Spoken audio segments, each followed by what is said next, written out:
All right, guys, so it's been a little bit since I picked up the camera again. Well, mainly, you guys saw that last clip. That was actually yesterday, but tonight, as you can see, I've been working away.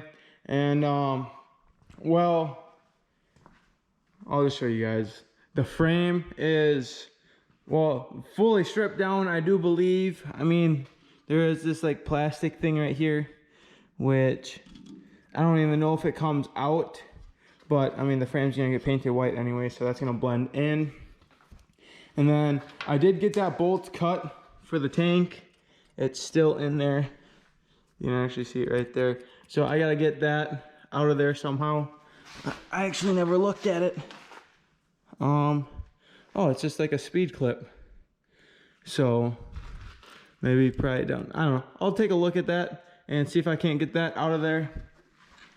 And then that should be everything, really. I mean, I'll take a quick look at the bump stops to see if those unbolt, because that would be nice. Or if they unthread. I don't really know. Maybe you guys can see right there. Maybe that's a nut. No. They might unthread, but I don't know how to do that. So honestly, I might just tape those off.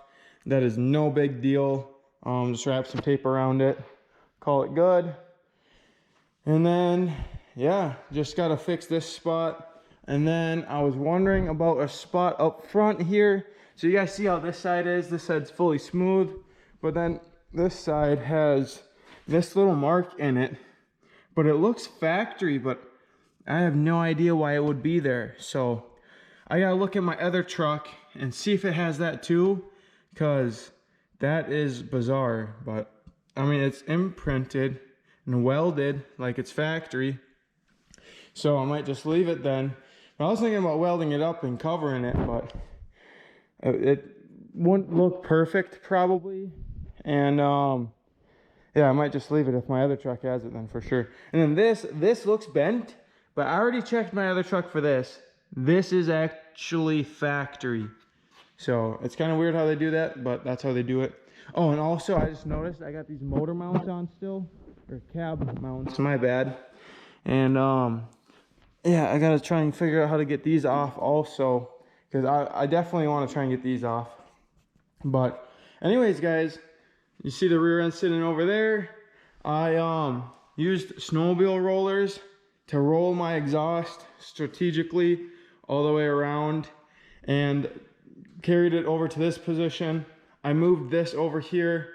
I actually grabbed it with the cherry picker to kind of get it upright and straight so I could roll it. And then I got a bucket underneath it holding it, but I'm not gonna worry about that.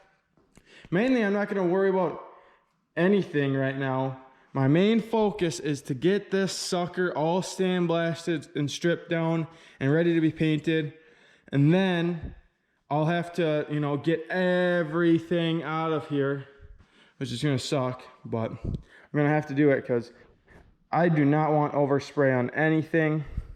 And it's just gonna kind of suck, but that's how it's gonna have to be. And then once this is painted, I plan on kind of doing the same thing like I did with the exhaust. And I'm actually gonna test it beforehand to see. So I'm gonna clear everything out this weekend probably, and then test it. I'm gonna see if I can move it on the snowmobile rollers. And I want to see if I can go out the door and bring it this way to right over here. And if that works, then I'm good to go when I paint it. Otherwise, I'm probably still going to get it to right here, but try and find a way to hang when I paint it. But like, I really don't want to go that route because the way it is right now, obviously once the cab's out of here, I'll have my dad use the Bobcat. Make sure he doesn't snag any studs. Carefully lift it up and then get some sawhorses for it to sit on. Probably a block of wood or something just to make sure of those studs. And then just keep it outside, cover it all up, and you know, make sure that it's safely stored outside. Because I definitely don't want any water or anything getting in these plugins. So I'll make sure that I do something about all that. But I want to use the hoist specifically so I can go up and down So, you know, right here, this is a decent height. Go like that. And then I can, you know, have it, you know, kind of loose-ish still. But like, you know, go up to about here. So I can get underneath it easy. But yeah, it makes sense to do it that way compared to trying to keep it at the same height. And then it's just going to be such a hassle to get underneath it. And I'll probably miss a spot or something.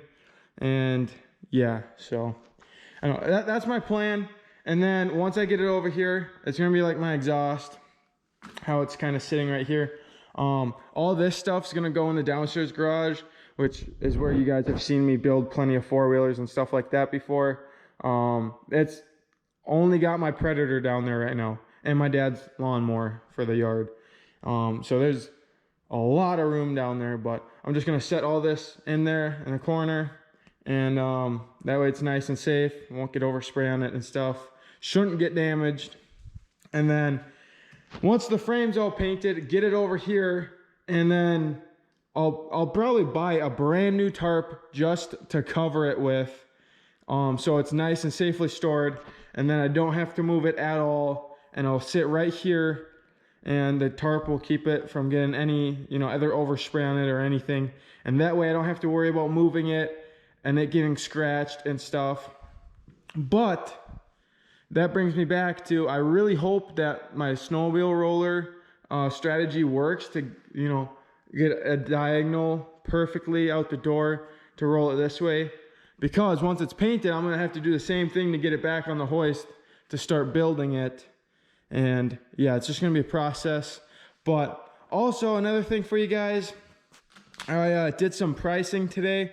And to rebuild this transmission right here, since, you know, it was neglected so bad, and I think it's on its way out, to rebuild it, since it's a 6L80 and the electronics and stuff, he said, you know, usually it's $2,200, but if it was really nice on the inside, it would be $1,500.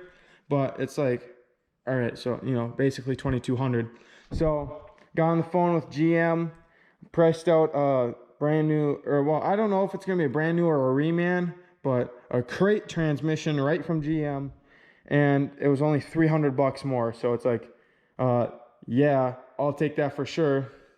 So I placed an order in on it, so it'll be the end of the week or next week. So a week from now, I should have it. And then I can transfer my little bolts over and stuff, and then put this in the crate and send this one off as the core. And then I'll just store the transmission, probably downstairs like I was saying. My brother actually got this thing running, so maybe I can use the box of this thing. Hopefully if it runs good. But I mean, it started, so should drive. Otherwise, I'll figure something out.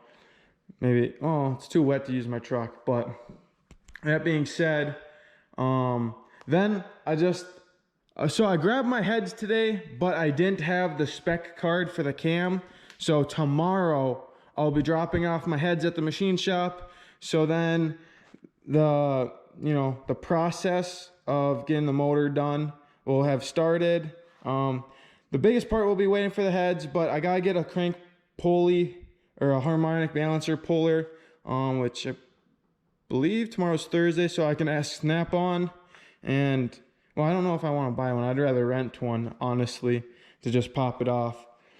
And then do the timing cover, undo the timing chains, and just get the old cam out, get the oil pan off, and get it all back together.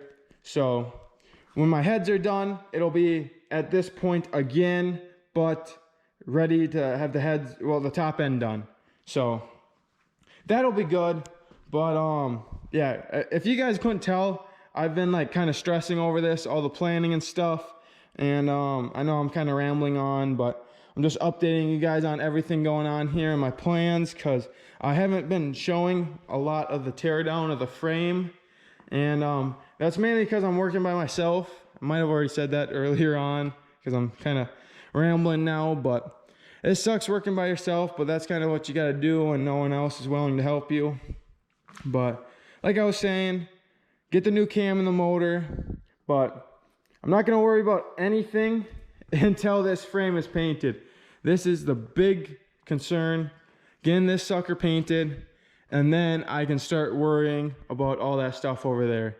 And once it's painted, like I've been saying, I'm getting new motor mounts, and then a new transmission mount, and then I can set the motor and trans on the frame and cover it in the tarp and have it sit over there while I paint the whole drivetrain stuff and everything else, and then eventually be painting the whole body and stuff. But that's the plan right now, and I think it's gonna work. I mean, I've been thinking about it a bit, and that's the best idea that I've come up with, so that I'm not moving the frame around and have it get scratched. So I think it'll work.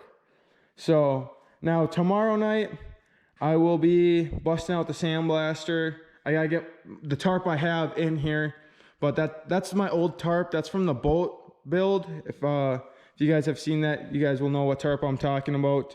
And that thing I know has a hole in it because it got sucked under the boat trailer and kind of wore a hole in it and ripped it. Plus from sandblasting. That's why I'm gonna buy a brand new tarp for the frame, but I'll use that one just so I don't get sand everywhere. But sandblasting this should go a lot faster, and then I'll be able to get all the mounts and brackets and stuff a lot easier, and all the cross members. Because if I had to hand sand it, because the DA can do all this stuff. But anyways, I'll see you guys tomorrow night, and we'll be sandblasting the frame down.